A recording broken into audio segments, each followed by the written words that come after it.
Comment devenir conseil en image? Bonjour, ici Mademoiselle M, révélatrice de votre meilleure image et également bien entendu fondatrice de la Styling Academy 2.0.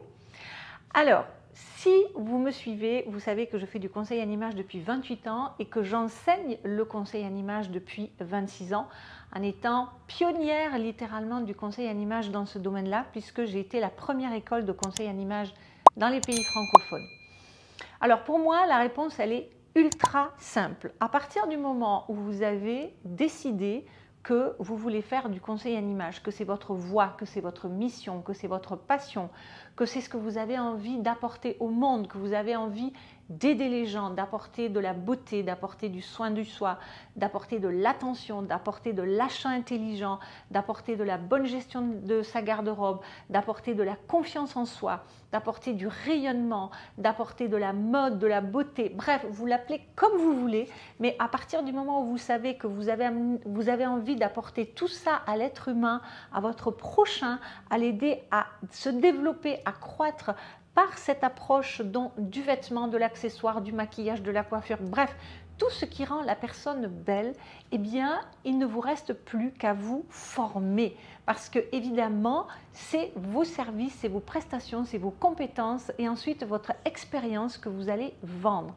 Et le conseil en image, contrairement à ce que l'on pourrait penser, ce n'est pas facile et il ne suffit pas d'avoir du goût. Moi, j'avais du goût, mais ça ne m'a pas empêché de faire des dizaines de formations dans mon métier pour apprendre, pour devenir plus professionnel, pour me structurer, pour apprendre de nouvelles pistes, de nouvelles visions, de nouvelles approches, etc., etc. Donc, comment vous choisissez votre école de conseil en image?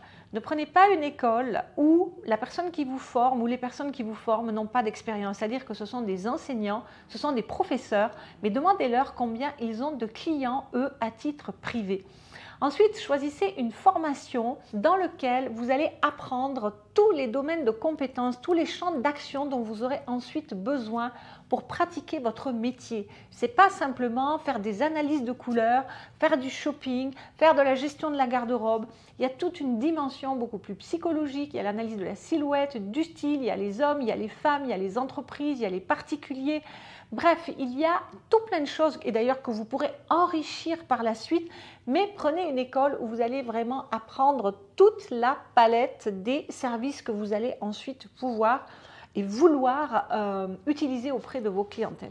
Et puis, parce que finalement, pour trouver les premières choses, c'est assez simple. Après, attention aux méthodes qui sont utilisées, aux outils, à la profondeur également avec laquelle vous allez apprendre cela. Parce que quand je vois par exemple que je croise des personnes qui ont fait des écoles de conseil en image et que fondamentalement ce qu'ils ont appris c'est la roue des couleurs et la psychologie des couleurs, mais au secours quoi.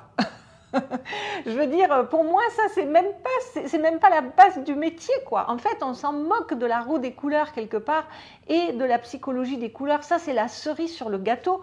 Les gens, ils viennent pas vous voir lorsque vous faites du conseil en image pour que vous leur appreniez la psychologie des couleurs et que vous leur appreniez la roue des couleurs. Je veux dire, ça, ils le trouvent sur Internet. Ça, ce ne sont pas des compétences du conseil en image. Attention. Et puis, l'autre grand critère que vous devez trouver dans votre école de conseil en image, c'est un accompagnement. Parce que oui, c'est super d'avoir des bagages extraordinaires en conseil en image et d'avoir des compétences ultra pointues. Si vous n'avez pas de clients, si vous ne savez pas vous vendre, eh bien ça ne vous servira à rien et vous serez triste, frustré, découragé, parce que vous avez dépensé vos espoirs, vos rêves, votre argent, votre énergie pour quelque chose qui ne marchera pas. Donc vous devez être accompagné tout le long, dès le début, dans le déploiement de votre activité, au niveau vente, au niveau marketing, pour faire en sorte que vous puissiez vivre de votre activité grâce à vos atouts, grâce à qui vous êtes, grâce à votre passé. Et donc, il ne s'agit pas de faire du copier-coller de marketing de recettes. Non, c'est vous accompagner également dans la définition de votre propre marketing à vous pour qu'ensuite vous puissiez aussi rayonner de ce qui vous ressemble en termes de communication. Voilà, donc c'est comme ça qu'on devient conseiller en image. C'est une fois que vous savez que c'est ce que vous voulez faire, eh bien c'est de trouver la formation, l'école qui va vous apporter ces deux choses fondamentalement. Si vraiment on les réduit, c'est les compétences et l'accompagnement vers la réussite. Voilà, c'est tout ce que j'avais à dire. Et justement, si vous avez envie de vous lancer dans une carrière de conseil en image, eh bien je vous invite à télécharger le catalogue de formation de la Styling Academy. Vous allez voir, c'est un document qui est hyper complet. Je réponds aux questions qu'on me pose depuis 25 ans dans ce domaine-là. Et ensuite, si après avoir téléchargé le catalogue, vous pensez que la Styling Academy peut vous correspondre, eh bien, nous aurons un entretien en visioconférence déjà pour commencer, où vous pourrez venir me voir, bien évidemment, à Genève pour s'assurer que vous êtes bien faite pour ce métier, que vous correspondez à la Styling Academy et ensuite quelle formule de formation et d'accompagnement vous convient le mieux. Voilà, merci pour vos likes, merci pour vos partages, merci pour vos suggestions de vidéos.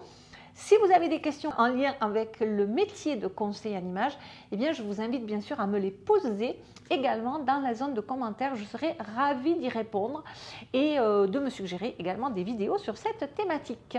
C'était Mademoiselle M, révélatrice de votre meilleure image et fondatrice de la Styling Academy 2.0. Bye bye!